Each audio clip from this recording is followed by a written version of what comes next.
গত ভ্লগে রিমা খালামনির বাসায় দাওয়াত খেতে গিয়েছিলাম।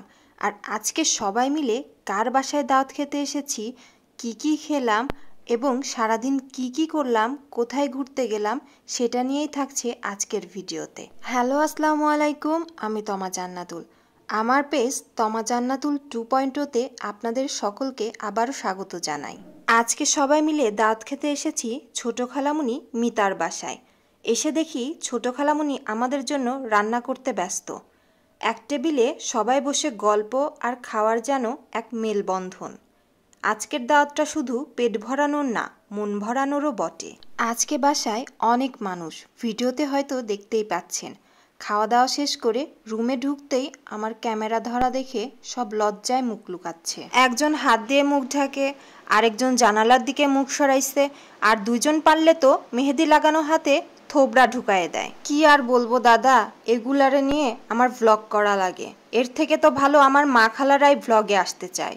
যাই হোক, এবার ঈদে আমার মেহেদি নেওয়াই হয়নি, কেন জানি নেয়ার ইচ্ছাটাই হলো না। সবাই মিলে একটু গল্পগুজব করে প্ল্যান করলাম আজকে কোথায় কোথায় যাওয়া যায়। বেরিয়ে পড়লাম সুচিত্রা সেনের বাড়ি দেখতে। সুচিত্রা সেনের বাড়ি এর আগেও আমি দেখেছি, সাথে দুজন গেস্ট ছিল, তাই তাদেরকে দেখানোর জন্যই নিয়ে যাচ্ছিলাম। কিন্তু দুর্ভাগ্যবশত আমরা যখন যাই তখন অলরেডি ভিজিট টাইম শেষ হয়ে গেছে। তাই আর কি করার, বেরিয়ে পড়লাম নেক্সট গন্তব্যের দিকে। এবার সব বাচ্চা পার্টি যাচ্ছি।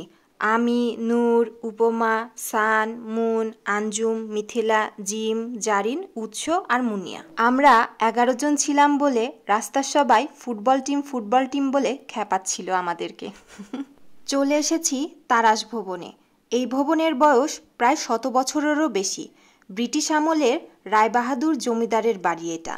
এখানে কিছুক্ষণ ঘোরাঘুরি করে আমাদের শেষ গন্তব্য পাবনার বিখ্যাত এডওয়ার্ড কলেজ মাঠে চলে গেলাম। মাঠের এক কোনায় বসে বাদাম আর পপকর্ন খেতে খেতে আমাদের আড্ডা জমে উঠেছে। এই এডওয়ার্ড কলেজেই আমি পড়েছি। এই ক্যাম্পাসে আগে কত আড্ডা দিতাম ফ্রেন্ডসদের সাথে, এখন আর আসাও হয় না। সবাই সবার লাইফ নিয়ে ব্যস্ত।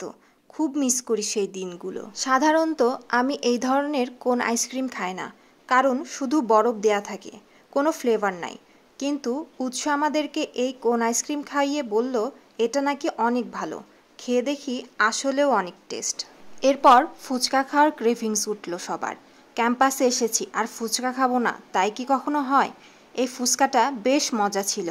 এটা অন্য এক ভ্লগে একটা রিভিউ দিয়ে দিব। এরপর খাওয়া দাওয়া শেষ করে সবাই বাড়ি চলে আসলাম।